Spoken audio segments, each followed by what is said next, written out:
오늘 우리에게 허락하시는 하나님의 말씀은 열왕기상 6장 말씀입니다. 제6장. 이스라엘 자손이 애굽 땅에서 나온 지 480년이요 솔로몬이 이스라엘 왕이 된 지 4년 12월 곧 둘째 달에 솔로몬이 여호와를 위하여 성전 건축하기를 시작하였더라. 솔로몬 왕이 여호와를 위하여 건축한 성전은 길이가 60규빗이요 너비가 20규빗이요 높이가 30규빗이며 성전의 성소와 주랑의 길이는 성전의 너비와 같이 20규빗이요 그 너비는 성전 앞에서부터 10규빗이며 성전을 위하여 창틀 있는 붙박이 창문을 내고 또 성전의 벽 곧 성소와 지성소의 벽에 연접하여 돌아가며 다락들을 건축하되 다락마다 돌아가며 골방들을 만들었으니 하층 다락의 너비는 5규빗이요 중층 다락의 너비는 6규빗이요 셋째 층 다락의 너비는 7규빗이라. 성전의 벽 바깥으로 돌아가며 턱을 내어 골방 들보들로 성전의 벽에 박히지 아니하게 하였으며 이 성전은 건축할 때에 돌을 그 뜨는 곳에서 다듬고 가져다가 건축하였으므로 건축하는 동안에 성전 속에서는 방망이나 도끼나 모든 철 연장 소리가 들리지 아니하였으며 중층 골방의 문은 성전 오른쪽에 있는데 나사 모양 층계로 말미암아 하층에서 중층에 오르고 중층에서 셋째 층에 오르게 하였더라. 성전의 건축을 마치니라.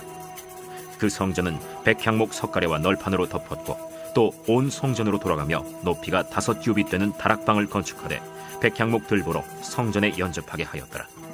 여호와의 말씀이 솔로몬에게 임하여 이르시되 내가 지금 이 성전을 건축하니 네가 만일 내 법도를 따르며 내 율례를 행하며 내 모든 계명을 지켜 그대로 행하면 내가 네 아버지 다윗에게 한 말을 네게 확실히 이룰 것이요 내가 또한 이스라엘 자손 가운데에 거하며 내 백성 이스라엘을 버리지 아니하리라.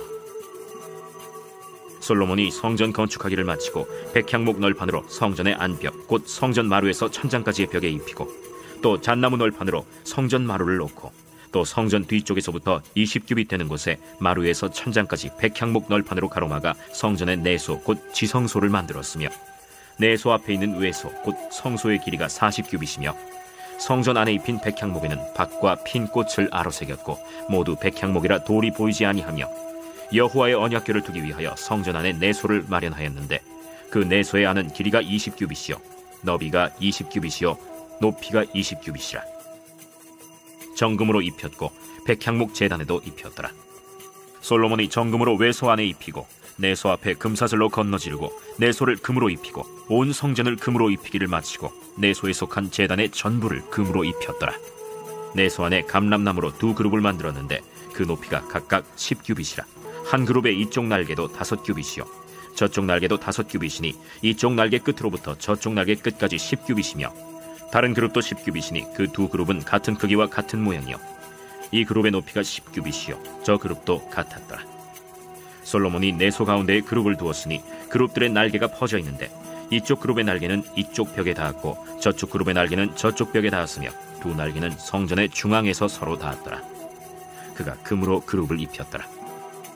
내외소 사방벽에는 모두 그룹들과 종려와 핀꽃 형상을 아로새겼고 내외 성전 마루에는 금으로 입혔으며 내소에 들어가는 곳에는 감람나무로 문을 만들었는데 그 문인방과 문설주는 벽의 5분의 1이요 감람나무로 만든 그 두 문짝에 그룹과 종려와 핀꽃을 아로새기고 금으로 입히되 곧 그룹들과 종려에 금으로 입혔더라.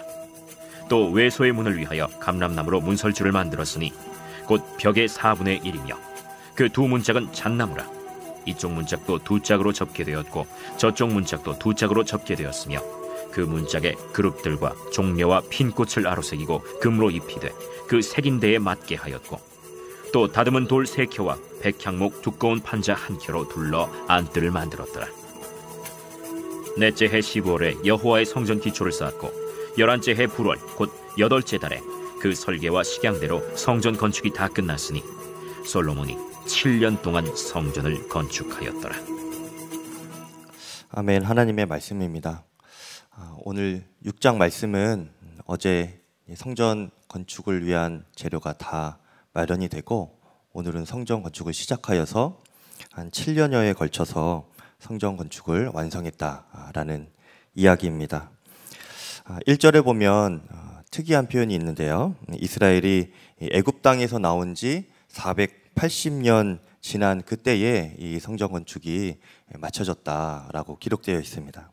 굳이 이렇게 표현한 이유는 이스라엘 국가의 시작이 출애굽 사건이었다면 그로부터 이 480여 년 정도가 쭉 흐르면서 이스라엘 역사의 절정이 이르렀는데 그 절정의 순간에 하나님의 성전이 지어진 것이다. 이것을 우리에게 알려주는 것이죠. 그만큼 이스라엘 역사 가운데서 하나님의 성전 건축은 굉장히 의미 있고 중요한 일이었습니다. 그렇게 지은 성전이 어떤 모습인지 오늘 말씀에서 자세히 나오는데요. 설계한 대로 정확한 치수와 또 비율과 대칭으로 거의 완벽하게 그렇게 지어졌습니다.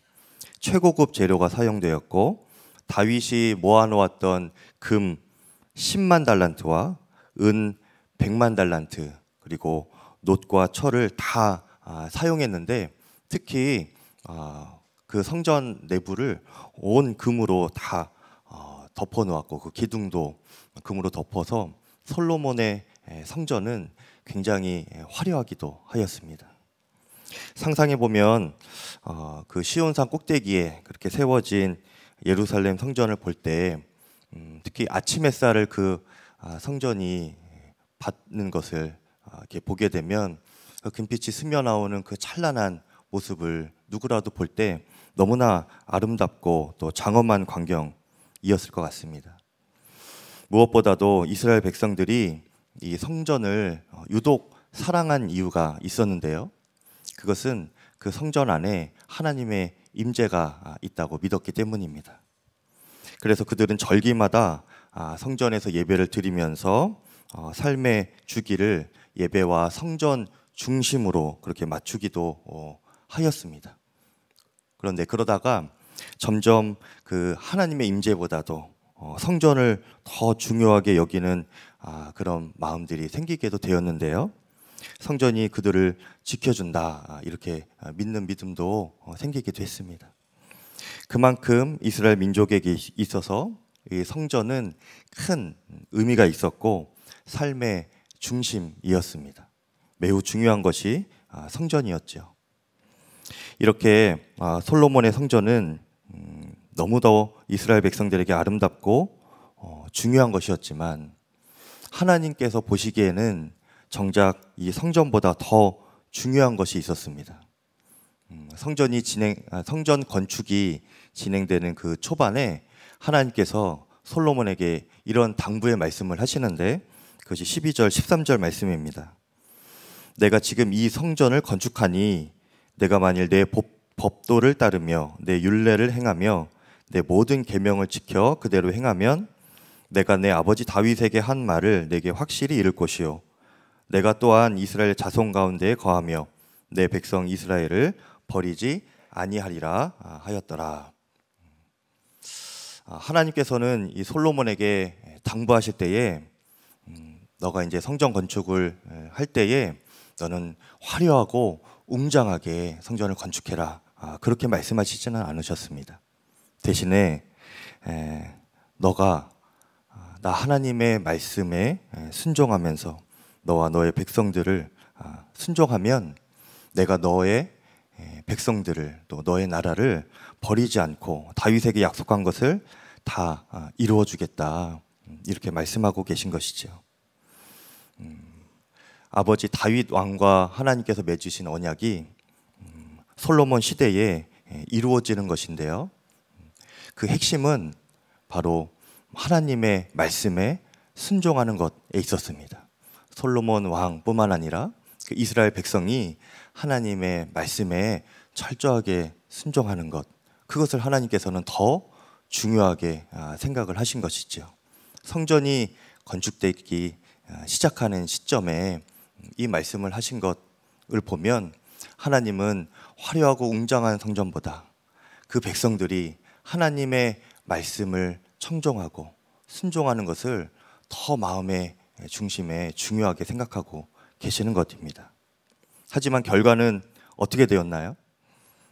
이스라엘은 불순종하였고 또 성전은 무너졌고요. 이스라엘은 멸망했습니다. 열왕기서가 쓰여진 시기가 바벨론 포로 이후라고 말씀을 드렸죠. 그래서 이 성경을 읽는 이들은 아직도 바벨론 포로 중이거나 포로에서 돌아온 이들이 이 성경을 읽었을 것입니다. 오늘 이렇게 웅장하고 화려했던 성전이었지만 바벨론 침공 때에 그 성전은 다 무너졌습니다.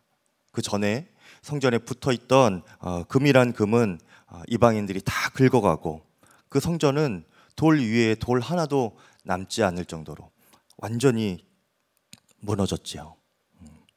그러니 포로에서 귀환한 이스라엘 백성들이 그 성전 터만 남은 그 시온산에 올라서 예전에 그 화려했던 성전의 모습을 떠올리며 이 열왕기서 말씀을 읽을 때에 어떤 마음이 들었을까요? 웅장하고 화려한 성전이 우리를 지켜주는 것이 아니라 하나님께서 진정 그분의 말씀에 순종하는 백성을 지켜주는 것이었구나, 이렇게 뼈저리게 깨달았을 것입니다. 그리고 오늘 우리가 이 말씀을 통하여서 우리도 깨달아야 하는 것은 우리는 진정으로 무너지지 않는 성전을 세우는 것이 중요하다라는 것입니다. 그것은 바로 하나님을 경외하고 그분의 말씀에 순종하는 사람이 되는 것입니다. 사실 이스라엘 백성들은 자신들이 형통과 멸망하는 갈림길이 무엇인지 이전부터 알고 있었습니다. 하나님께서 그들에게 또 그 조상 때부터 긴 세대를 거쳐서 끊임없이 말씀해 오신 것이 너희가 하나님 여호와의 말씀에 순종하여라. 그리하면 형통할 것이다. 그렇지 않으면 너희가 저주를 받고 멸망할 것이다. 계속 말씀해 주셨습니다. 창세기 26장 4절 5절에 이 모든 땅을 너의 자손에게 주리니 내 자손으로 말미암아 천하 만민이 복을 받으리라. 이는 아브라함이 내 말을 순종하고 명령과 내 계명과 율례와 법도를 지켰기 때문이다. 말씀하셨습니다. 출애굽기에서도 여호와의 말을 들어 순종하고 계명에 귀를 기울이고 규례를 지키라 말씀하셨고, 또 신명기에서는 너희가 명령과 규례를 행하지 아니하면 이 모든 저주가 너희에게 임할 것이다 말씀하시기도 하였습니다. 그리고 여호수아에게는 너가 율법책을 내 입에서 떠나지 말게 하고 그것을 묵상하고 기록된 대로 다 지켜 행하라. 그리하면 내 길이 형통할 것이다. 너가 가나안 땅에 백성들을 이끌고 들어갈 수 있을 것이다 말씀해 주신 것이지요. 이스라엘 백성들이 이 하나님의 말씀을 몰랐던 것이 아닙니다. 하나님은 계속 말씀을 해주셨고 형통의 원칙이, 성공하는 길이 무엇인지 계속 알려주셨습니다. 이스라엘 백성들이 말씀을 몰라서 멸망한 것이 아니고 그 말씀에 순종하지 않아도 불순종 때문에 망한 것입니다. 에이 정말 그러겠어? 이러다가 망한 거예요. 그러면 정신 차릴 만도 하지만 이스라엘 백성들은 계속 불순종했습니다. 그것이 수백 년이 지나고 신약 시대까지 계속 이어져요. 신약에 와서도 그래서 예수님께서 동일한 말씀을 하십니다. 마태복음 7장 24절에 그러므로 누구든지 나의 이 말을 듣고 행하는 자는 그 집을 반석 위에 지은 지혜로운 사람 같으니 비가 내리고 창수가 나고 바람이 불어 그 집에 부딪히되 무너지지 아니하나니 말씀하셨습니다. 예수님은 우리가 하나님의 자녀로서 또 이 땅에서 거룩한 성전으로 살아갈 때에 또 어떤 어려움에도 우리의 믿음이 무너지지 않고 또 영생하는 길이 바로 하나님 말씀에 순종하는 것이다 이렇게 알려주셨습니다. 무너지지 않는 성전을 세우라 말씀하시는 하나님께 우리가 아멘하며 순종으로 반응할 수 있기를 바랍니다. 순종으로 인해 우리 삶이 무너지지 않을 수 있는 이유는 단순히 그 순종 때문만은 아닙니다. 이 순종하는 자에게 하나님께서 성령을 주시기 때문입니다. 그 성령께서 우리를 지키시고 옳은 길로 또 형통의 길로 인도하여 주시는 것이지요. 사도행전 5장 32절에 우리는 이 일이 일의 증인이요 하나님이 자기에게 순종하는 자들에게 주신 성령도 그러하니라 말씀하셨습니다. 하나님은 순종하는 자에게 성령을 주십니다. 근데 여기에서 순종은 완전한 순종을 의미하는 것입니다. 이스라엘 민족에게 순종이 없었던 것은 아닙니다. 아까 말씀드린 것처럼 그들은 말씀을 알고 있었고, 그리고 그들의 삶 가운데 절기와 규례를 만들어서 지키며 살아갔죠. 그들의 삶 속에 말씀이 녹아 있기도 했습니다.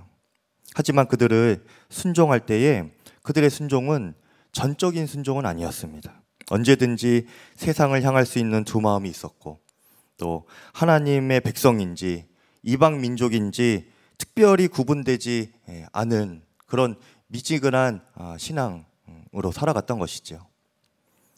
어떤 서양 선교사가 처음 중국 선교사로 선교를 시작할 때 중국말로 된 성경을 번역해야겠다 하는 이 필요를 느꼈습니다. 그래서 그 중국인 유학자 중에 한 사람을 이렇게 고용해서 성경 번역을 시작했다고 합니다.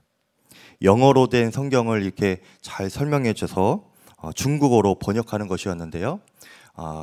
그 기간이 꽤 수년이 걸리는 긴 기간이었다고 합니다.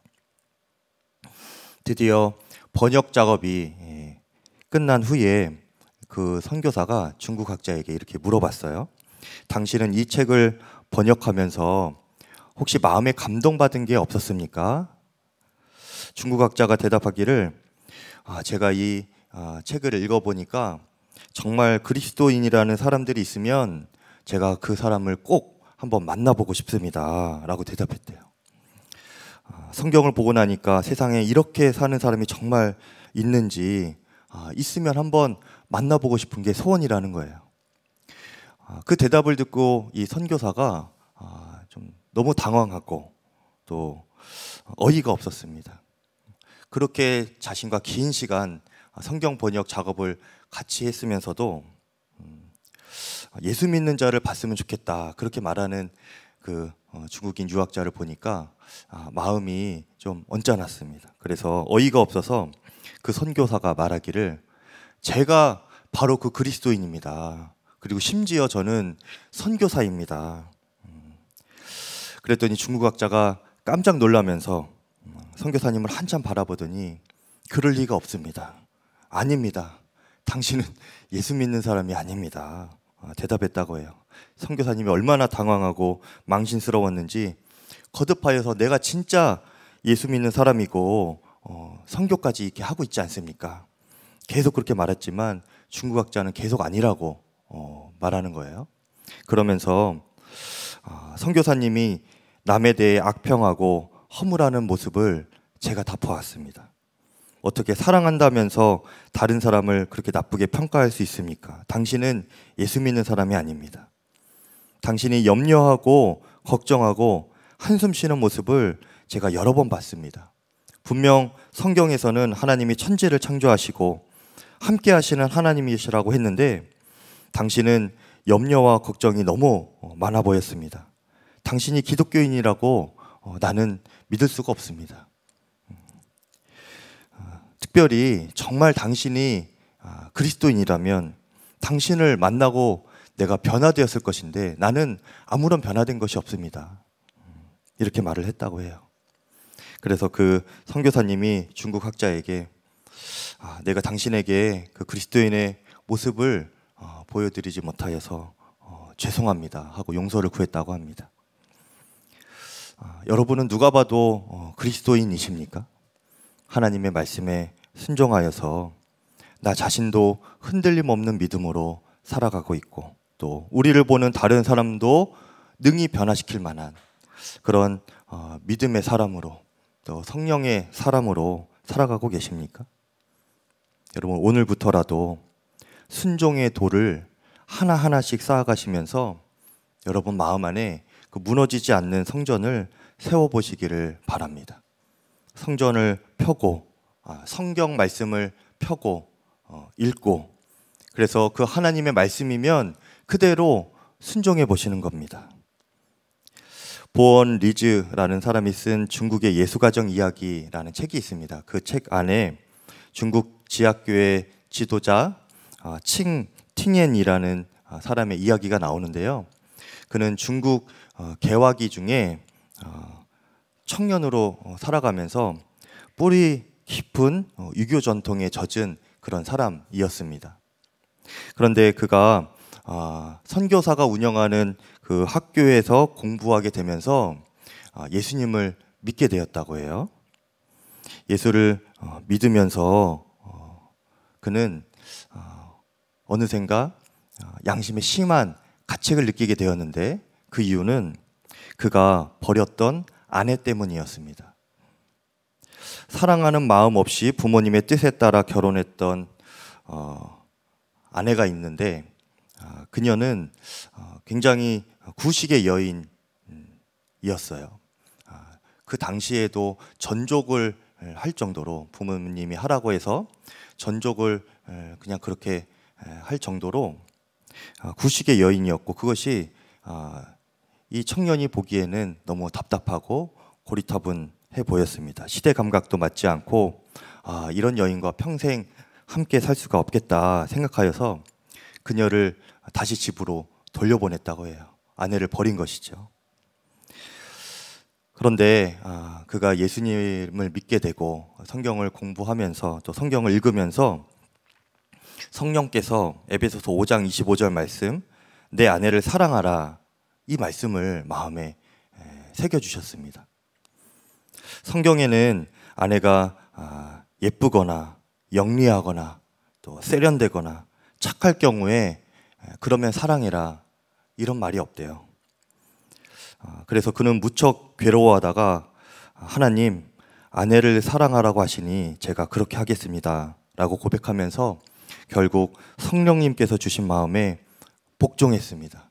그래서 그 친형제는 아내의 집으로 다시 찾아가서 아내에게 용서를 빌었습니다. 그리고 아내를 다시 집으로 데리고 오려고 하는데 그 거리가 한 20km 정도 되었어요. 그런데 이 아내는 전족을 하고 있었기 때문에 그 먼 거리를 걸어서 오기가 어려웠습니다. 그때 친형제의 마음에는 하나님의 말씀에 복종하고자 하는 마음이 충만했고 가득했기 때문에 당시 중국인으로서는 상상할 수 없는 그런 일을 하게 됩니다. 바로 그 전족을 한 아내를 등에 업고 집까지 걸어온 것이죠.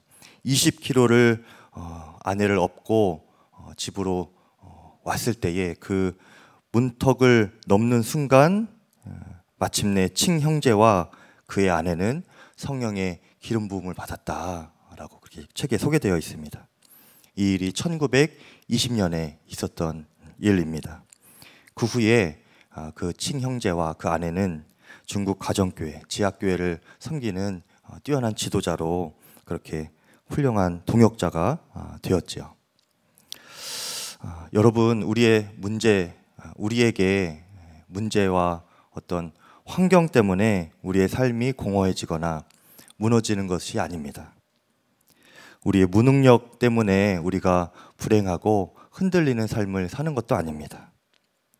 친형제가 말씀에 순종하여서 그 부부에게 성령께서 이끄시는 놀라운 삶이 시작된 것처럼 우리가 순종하여 성령께 사로잡히면 성령께서 누구라도 그 삶을 새롭게 이끌어 가실 것입니다. 여러분, 마음에 무너지지 않는 성전을 세워 보십시오. 그것은 하나님의 말씀에 순종하여, 그래서 말씀에 순종하는 자에게 주시는 성령으로 말미암아 우리 가운데 세워지는 성전인 것입니다. 여러분, 최근에 말씀에 순종해 본 적이 언제가 있습니까? 여러분, 하나님 말씀에 그대로 순종한 것이 여러분 얼마나 그렇게 순종해 보셨습니까? 여러분, 친형제처럼 어떤 크고 정말 누구에게 소개해도 될 만큼 그런 간증과 같은 순종만 하라는 것이 아닙니다. 성령님을 여러분이 인정하시면 되는 거예요. 성령님께서 내 마음에 계시고 하나님의 말씀이 내 귀에, 내 심령에 새겨졌을 때에 그것에 순종하는 것은 내 마음과 생각부터 순종할 수가 있는 것입니다. 내가 말하는 것 자체, 이것 자체를 성령님 의식하면서 해보는 거예요. 그렇게 성령님을 인정하는 것입니다. 여러분이 성령님께 순종해 보는 거예요. 그렇게 말씀에 순종하고 성령님의 눈치를 보면서 여러분이 살아간다면 성령님께서 여러분 마음 안에 무너지지 않는 믿음의 성전을 견고하게 세워주실 것입니다. 그 어느 상황에서도 흔들리지 않는 믿음으로 살아갈 수 있고, 또 사람들이 여러분을 보기에 당신은 정말 그리스도인이시군요, 정말 당신은 믿음의 사람이군요, 그렇게 여러분을 보면서 그들도 하나님을 궁금해하게 되고 믿음이 자라게 되고 함께 믿음의 동역자가 될 수 있을 것입니다. 그 일을 여러분이 속한 가정과 또 사랑하는 이들과 함께 이루어 가실 수 있기를 축복합니다. 또 그리고 이 교회가 그런 성도들이 모인 정말 무너지지 않는 거룩한 또 능력 있는 성전이 되기를 주의 이름으로 축복합니다. 이 시간 함께 기도하겠습니다. 우리 말씀에 순종하는 것이 오늘의 말씀의 핵심인데요, 두 가지 기도 제목으로 우리가 기도하겠습니다. 먼저 말씀을 위하여 기도할 때에는 하나님, 우리가 성경을 펴서 읽을 때에 정확한 하나님의 뜻을 깨달을 수 있는 능력을 주시옵소서. 이해력을 주시고 특별히 성령의 감동으로 쓰여진 그 성경에 주님께서 어떤 의도로 그렇게 기록하셨는지 주님의 의도까지 깊이 깨닫는 은혜를 허락하여 주시옵소서. 주의 이름 부르고 기도하겠습니다. 주여, 하나님 아버지 감사합니다. 하나님 아버지께서 우리에게 생명의 말씀, 귀한 말씀을 주셔서 감사합니다. 하나님, 성경책을 펴고 우리가 읽을 때에 하나님 아버지께서 깊이 깨닫는 은혜를 허락하여 주시옵소서. 아버지와 성경을 읽을 때에 형식적으로 읽지 않고 하나님 그냥 읽었다 하나님 스스로 만족하며 그렇게 끝내지 아니하고 하나님 정말 성령님께서 그 성경을 왜 기록하셨는지 또 그 마음의 의도까지 하나님의 구체적인 계획까지 깊이 깨달을 수 있는 지혜를 허락하여 주시옵소서. 아버지와 성경을 이해할 수 있는 아버지와 성령을 허락하여 주시옵소서. 아버지와 정말 저희 마음 가운데 그 성경이 깊이 이해되고 그것이 마음의 감격이 되고 기쁨이 되고 황홀한 깨달음이 되게 하여 주시옵소서. 하나님, 순종하지 아니하고는 견딜 수 없는 크고 놀라운 깨달음, 아버지 그것이 우리 삶 가운데 기쁨이 되고 하루를 살아갈 힘이 되고 하나님 인생의 목적을 바꿀 만한 하나님 분명하고 구체적인 방향이 되게 하여 주시옵소서. 하나님, 한 번 더 기도할 때에 순종을 가로막는 장애물이 있다면 그것을 깨닫게 해주시길 위하여 기도했으면 좋겠습니다. 분주함, 세상 방법을 놓지 못하는 마음, 또 죄를 사랑하는 마음이 우리 가운데 있지는 않습니까? 또 미루는 습관이나 단호히 결단하지 못하는 마음, 또 믿음 없음, 또 교만 때문에 순종하지 못하는 것이 있다면 하나님 그 모든 것이 다 떠나가게 하여 주시옵소서. 매 순간 말씀에 순종하겠습니다. 성령님을 인식하며 순종하겠습니다. 이 완전한 순종으로 무너지지 않는 성전이 우리 심령 가운데, 삶 가운데 세워지게 하여 주시옵소서. 주의 이름 모르고 기도하고 개인 기도로 들어가시면 되겠습니다. 기도하겠습니다. 주여, 하나님 아버지, 저희 마음 가운데 무너지지 않는 성전이 세워지게 하여 주시옵소서. 다른 것이 아니라 주의 말씀을 귀 기울이고 아버지 그것에 순종할 때에 하나님 그 순종의 돌이 하나하나 쌓여져 갈 때마다 견고한 하나님의 성전이 우리 심령 가운데 세워지게 하여 주시옵소서.